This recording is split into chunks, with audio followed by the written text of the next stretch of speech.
સર્વે વૈષ્ણવોને મારા જય શ્રી કૃષ્ણ. બેઠકજી 78 શ્રી કેદારનાથના બેઠકજીનું ચરિત્ર.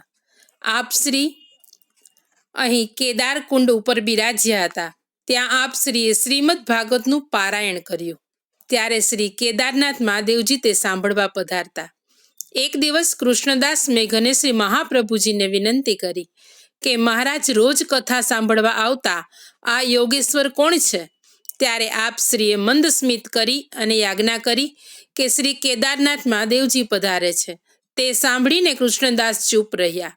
અહીં શ્રીમદ ભાગવત પૂર્ણ કર્યા પછી આપ શ્રીએ આ વિકટ સ્થાનમાં રહેલા તામસી જીવોના ઉદ્ધાર માટે પોતાના ચરણારવિંદની રજની સુગંધ ફેલાવી અનેક જીવોનો ઉદ્ધાર કર્યો. પછી આપ શ્રી અહીંથી આગળ શ્રી હિમાલય પર્વત પરના ઊંચા શિખરો તરફ વધાર્યા. શ્રી વલ્લભાધીશ કી જય.